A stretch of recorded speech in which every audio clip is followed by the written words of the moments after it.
একটি মিছিল, তারপর লাঠিচার্জ, টিয়ারশেল আর ধরপাকড়।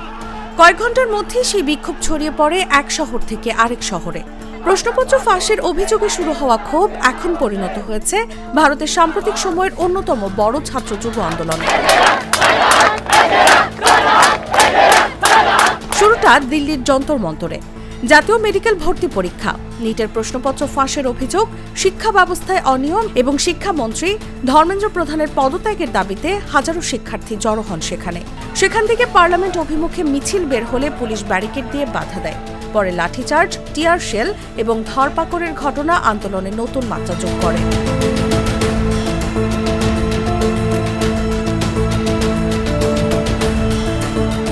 দিল্লির ঘটনায় যেন ছড়িয়ে দেয় প্রতিবাদের আগুন।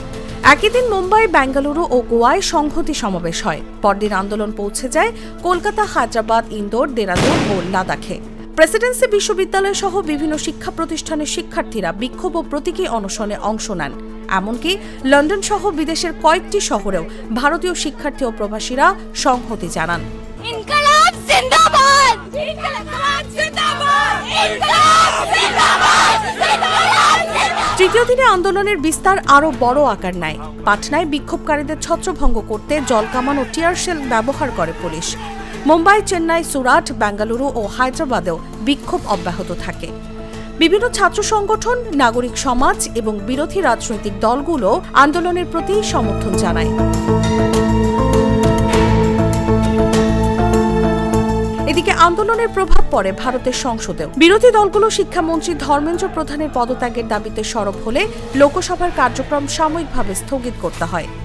রাহুল গান্ধী আন্দোলনকারীদের প্রতি সংহতি জানিয়ে সরকারের বিরুদ্ধে পুলিশি দমন পীড়নের অভিযোগ তোলেন। যদিও সরকার বলছে পরীক্ষা ব্যবস্থায় সংস্কারের উদ্যোগ নেওয়া হয়েছে এবং আন্দোলনকে রাজনৈতিকভাবে ব্যবহার করা হচ্ছে।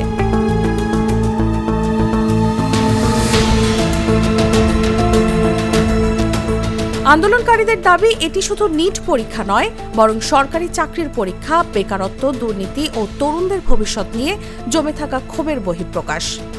ককরোচ জনতা পার্টির প্রতিষ্ঠাতা অভিজিৎ দীপকে বলেছেন, দাবি আদায় এবং শিক্ষামন্ত্রীর পদত্যাগ না হওয়া পর্যন্ত আন্দোলন চলবে। একই সঙ্গে সোনাম ওয়াংচুকের অনশনকে সফল করার কথাও জানান তিনি।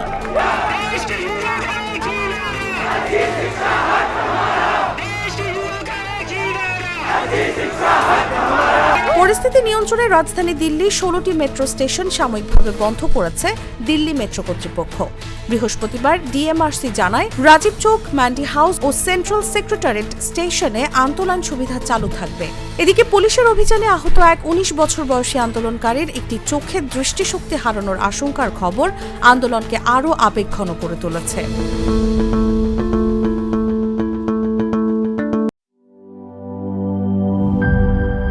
একমাত্র আরএফএল ক্লাস পাইপ নিশ্চিত করে প্রতি ইঞ্চিতে সঠিক থিকনেস ও সঠিক মাপ। পাইপের বস, না কিনলে লস।